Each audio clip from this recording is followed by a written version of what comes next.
warahmatullahi wabarakatuh. Perkenalkan, nama saya Amelia Anissa dengan NIM 233141021 dari kelas PGMI 5A. Di sini saya akan menyampaikan materi tentang sejarah perkembangan IPS di Indonesia. Dengan pokok-pokok pembahasan, yang pertama ada asal-usul IPS atau ilmu pengetahuan sosial, yang kedua ada faktor-faktor yang mempengaruhi IPS masuk ke Indonesia, dan yang ketiga ada implementasi IPS dalam pendidikan di Indonesia. Langsung saja, yang pertama ada asal-usul IPS. Pendidikan IPS ini mulainya berasal dari negara Inggris, yaitu di kota Ruggi atau Inggris pada tahun 1827 pada sekitar abad ke-18. Pendidikan IPS ini di negara Inggris disebut dengan istilah social studies.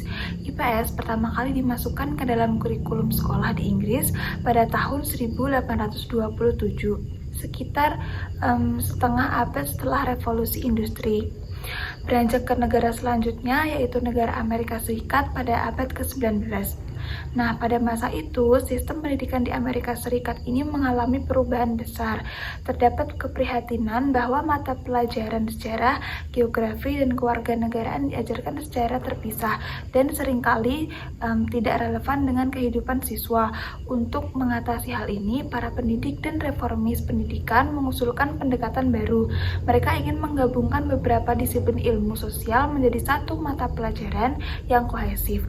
Tujuannya itu untuk membantu siswa memahami masyarakat dan perannya sebagai warga negara yang bertanggung jawab. Nah, pada tahun 1916, sebuah komisi dari National Education Association atau NEA secara resmi merekomendasikan mata pelajaran Social Studies untuk sekolah-sekolah di Amerika. Nah, mata pelajaran baru ini kemudian menyatukan elemen-elemen dari berbagai disiplin ilmu, antara lain ada sejarah. Nah, sejarah ini untuk memahami masa lalu dan bagaimana peristiwa-peristiwa membentuk masa kini. Selanjutnya ada geografi, ini untuk memahami hubungan antara manusia dan lingkungannya. Ada ekonomi, ini untuk mengetahui cara masyarakat mengelola sumber daya. Nah, ada sosiologi untuk memahami interaksi sosial dan struktur masyarakat. Ada ilmu politik, ini untuk memahami sistem pemerintah dan kewarganegaraan. Nah, inti dari social studies ini adalah untuk menciptakan warga negara yang cerdas dan aktif, yang mampu berpikir kritis tentang isu-isu sosial dan berkontribusi positif bagi komunitas mereka. Nah, setelah Amerika Serikat, IPS ini pertama kali juga diperkenalkan di Indonesia setelah Perang Dunia Pertama, yaitu dengan nama yang sama, yaitu Social Studies. Di Indonesia, IPS memiliki sejarah yang tidak jauh berbeda, meskipun dengan konteks dan nama yang berbeda-beda dari waktu ke waktu. Perkembangan IPS di Indonesia ini dapat dibagi menjadi beberapa periode. Yang pertama ada masa awal kemerdekaan, yaitu pada tahun 1945 sampai 1960-an. Nah, pada masa ini, mata pelajaran yang sekarang kita kenal sebagai IPS itu masih diajarkan secara terpisah. Ada pelajaran ilmu bumi, sejarah, dan ilmu tata negara yang berdiri sendiri. Yang kedua ada periode 1970-an, yaitu lahirnya kurikulum 1975. Ini adalah periode yang sangat penting. Melalui kurikulum 1975, mata pelajaran IPS secara resmi diperkenalkan di sekolah-sekolah Indonesia. Ide dibalik penggabungan ini sama dengan di negara Amerika Serikat, yaitu untuk menghindari pengajaran yang berkotak-kotak. Nah, tujuannya adalah agar siswa bisa melihat keterkaitan antara berbagai peristiwa dan fenomena sosial. Yang ketiga, ada kurikulum selanjutnya hingga saat ini. Nah, sering berjalannya waktu, IPS terus mengalami penyesuaian. Pada kurikulum 1948 dikembangkan dan kurikulum berbasis kompetensi atau KBK 2004, konsep IPS ini terus dikembangkan untuk lebih relevan dengan tatanan zaman. Tujuannya adalah untuk membentuk siswa yang tidak hanya memahami teori, tetapi juga mampu mengaplikasikannya dalam kehidupan sehari-hari, berinteraksi dengan orang lain, dan memecahkan masalah sosial. Nah, yang memasuki materi selanjutnya, yaitu ada faktor-faktor yang mempengaruhi masuknya IPS di Indonesia. Yang pertama, ada kondisi sosial dan politik di Indonesia. Pada tahun 1970-an, Indonesia berada di dalam masa pemulihan dan penataan pasca peristiwa G30 SPKI. Nah, situasi politik yang tidak stabil ini mendorong pemerintah untuk mencari agar masyarakat, khususnya generasi muda ini, dapat menjadi warga negara yang baik, setia kepada negara, dan memahami nilai-nilai Pancasila. IPS dianggap menjadi sebagai wadah yang tepat untuk menanamkan nilai-nilai tersebut. Seiring dengan program pembangunan nasional, diperlukan pemahaman masyarakat tentang bagaimana aspek kehidupan sosial, ekonomi, dan politik. Mata pelajaran IPS ini juga menjadi jembatan untuk menyampaikan pengetahuan tentang hal-hal tersebut. Yang kedua, ada kebutuhan pendidikan nasional. Nah, setelah Indonesia merdeka, arah pendidikan tidak lagi hanya berfungsi sebagai sarana pencetak tenaga kerja untuk kepentingan kolonial, melainkan sebagai alat untuk membangun bangsa. Pemerintah membutuhkan suatu mata pelajaran yang tidak dapat membentuk peserta didik menjadi warga negara yang memiliki kesadaran sosial, cinta tanah air, serta memahami hak dan kewajibannya. IPS kemudian dijadikan salah satu sarana untuk mencapai tujuan tersebut, karena di dalamnya terkandung unsur sejarah, geografi, ekonomi, sosiologi, dan politik yang saling terkait. Yang ketiga, ada kondisi sosial dan budaya Indonesia. Nah, Indonesia dikenal sebagai negara dengan keragaman suku, budaya, agama, dan bahasa, serta adat istiadat yang sangat luas. Keanekaragaman ini di satu sisi menjadi kekayaan bangsa, tetapi di sisi lain juga bisa menimbulkan perbedaan pandangan yang berpotensi memicu konflik jika tidak dikelola dengan baik. Oleh karena itu, diperlukan mata pelajaran yang mampu berkali-kali untuk membekali siswa dengan pemahaman tentang kehidupan sosial, norma, dan nilai-nilai kebersamaan.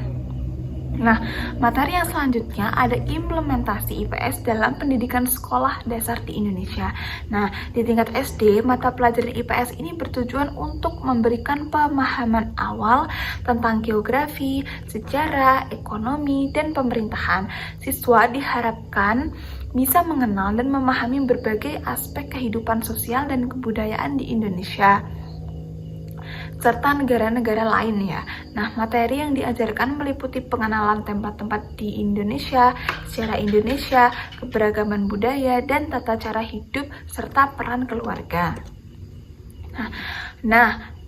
Implementasi IPS di pendidikan sekolah dasar di Indonesia itu menurut Jero Limek pada tujuan IPS yang berhubungan dengan aspek nilai lebih menekankan pada kemampuan siswa menghayati dan menghargai nilai-nilai dasar dan dari masyarakat dan bangsa. Nah, memahami pentingnya nilai bagi dirinya dan orang lain saat menelaah masalah-masalah lokal dan global. Tujuannya berkaitan dengan aspek keterampilan. Menurut Jolinek itu berkaitan dengan keterampilan sosial diarahkan pada agar siswa tanggap terhadap permasalahan sosial dan mampu bekerja sama dengan orang lain dalam kehidupan sehari-hari, mampu berkomunikasi, memiliki rasa simpati terhadap orang lain, menunjukkan sikap terpuji, menunjukkan nilai-nilai dan moral. Selanjutnya ada tantangan implementasi pembelajaran IPS. Nah, menurut Somantri menilai bahwa pelaksanaan IPS itu sangat menjemukan karena penyajiannya bersifat monoton dan ekspositoris sehingga siswa kurang antusias, mengakibatkan pelajarannya kurang menarik. Karena kan biasanya pelajaran IPS itu kan kayak dari SD sampai SMA itu kan mesti ada yang diajarin kan seperti itu gitu.